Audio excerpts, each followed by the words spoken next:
साथियों नमस्कार, मैं हूं नीरज पटेल और आप देख रहे हैं नेशन जनमत। मोदी सरकार की नवीनतम प्रस्तुति ठेके पर आईएएस, यानी कि बिना यूपीएससी की तैयारी किए, बिना आईएएस क्वालिफाई किए ठेके पर आईएएस। जी हां, बिल्कुल ठीक आप सुन रहे हैं। हालांकि ऐसा पहली बार नहीं हो रहा है, लेकिन हैरत की बात देखिए, बीजेपी बहुमत में नहीं आ पाई।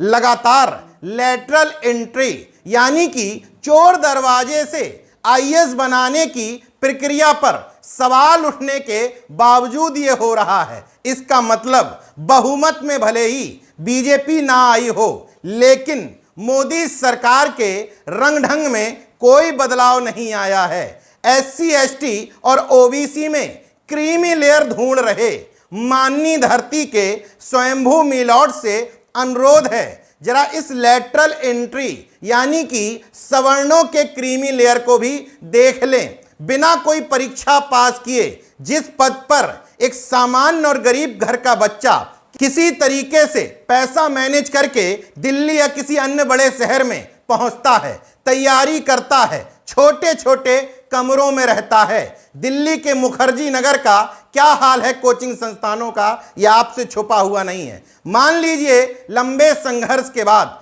किसी तरीके से यूपीएससी पास हो गया, तो अगला संघर्ष होगा कि आईएएस मिलेगा या नहीं। मान लीजिए आईएएस मिल भी गया, इसके बाद तकरीबन उसको 15 साल बाद मिलेगा ज्वाइंट सेक्रेटरी का पद किसी मंत्रालय में, और अगर वो राज्य सरकार में होगा तो सचिव के पद पर 15 सालों में पहुंच चुका होगा। उस 15 साल के पद पर सीधे सीधे मोदी सरकार संघी विचारधारा के लोगों को थोप रही है। पहले भी थोप चुकी है और अब फिर से रंगबाजी के साथ थोप रही है। यूपीएससी ने बकायदा नोटिफिकेशन जारी कर दिया है। 17 अगस्त से 17 सितंबर तक ऑनलाइन ये फॉर्म भरे जा सकते हैं। बहरहाल मैं एक इस आधार पर कह रहा हूं कि ये तमाम पोस्ट केवल सवर्णों के लिए है। इससे पहले भी बिना आईएएस बने चोर दरवाजे से यानी कि लैटरल एंट्री के माध्यम से ज्वाइंट सेक्रेटरी, डिप्टी सेक्रेटरी और डायरेक्टर के पदों पर भर्तियां की जा चुकी हैं। उनमें खासतौर पर ख्याल रखा गया कि सवर्ण हो और उसमें भी संघी मानसिकता के हों। इस बार जो नोटिफिकेशन निकाला है उसमें 45 सीटों का जिक्र है। सोचिए, 45 लोग बिना आईएएस क्वालिफाई हुए सीधे सीधे इन पदों पर बैठाल दिए जाएंगे। पहले जो आए थे उनका क्या हश्र हो रहा है, इस पर चर्चा करूंगा, लेकिन पहले इस नोटिफिकेशन पर चर्चा। ज्वाइंट सेक्रेटरी के 10 पदों पर आवेदन मांगे गए हैं। सैलरी बताई गई है 2,70,000 और महज योग्यता क्या है, 15 साल का अनुभव होना चाहिए। जिस मंत्रालय में ज्वाइंट सेक्रेटरी बनना है उससे जुड़े हुए किसी भी कामकाज में, यानी कि योग्यता कोई बहुत बड़ी नहीं है। किसी भी सामान्य संघी व्यक्ति को योग्यता का सर्टिफिकेट बनवाना है, सरकार चाहेगी उसको अंदर कर लेगी। ज्वाइंट सेक्रेटरी किसी भी मंत्रालय में कितना महत्वपूर्ण पद है, इस बात का अंदाजा ऐसे लगाइए कि आईएएस बनने के बाद 15 साल लग जाते हैं इस पद पर पहुंचने में।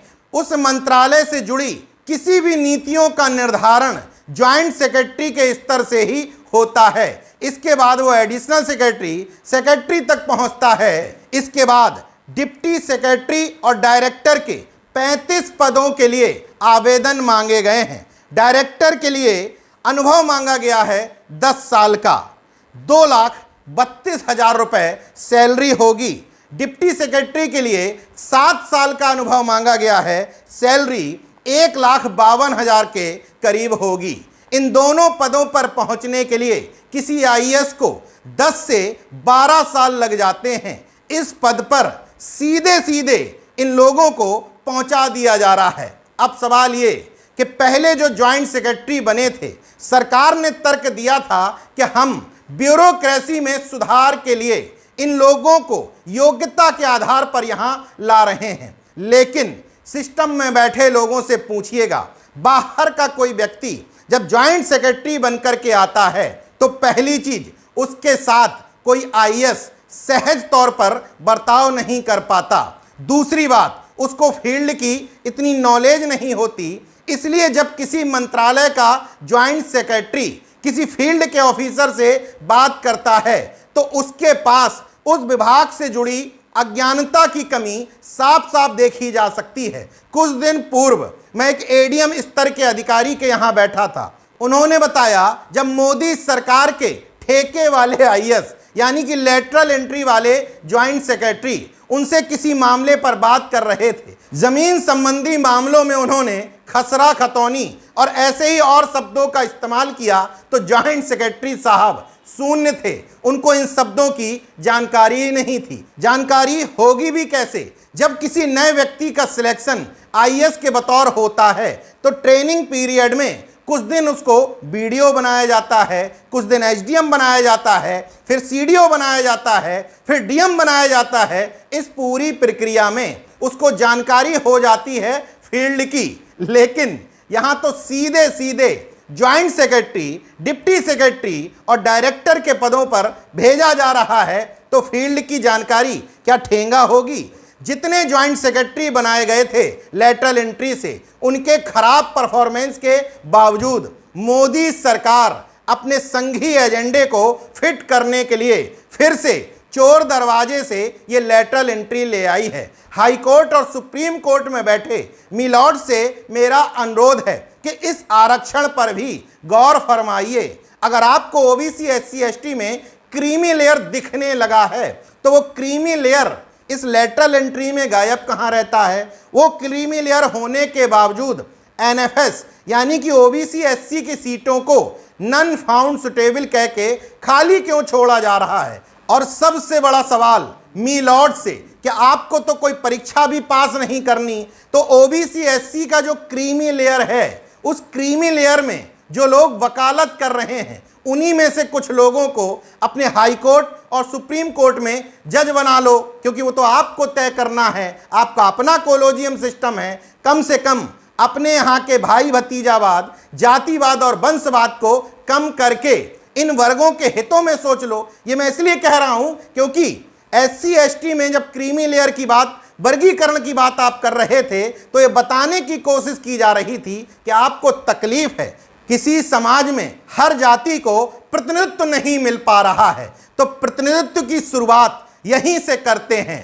लेटरल एंट्री में इसी में रिजर्वेशन लागू करवाइए, एनएफएस बंद करवाइए, हाई कोर्ट और सुप्रीम कोर्ट को ओबीसी और एससी एसटी के क्रीमी लेयर से भरना शुरू कर दीजिए। खैर, मैं कितना भी चीख चिल्ला लूं, लेकिन अपने जाति और वर्गीय हितों को देखते हुए ये लोग ऐसा नहीं करने वाले। लेकिन जिनके वर्गीय हित इस लेटरल एंट्री यानी कि चोर दरवाजे से प्रभावित हो रहे हैं, वो लोग क्या करेंगे?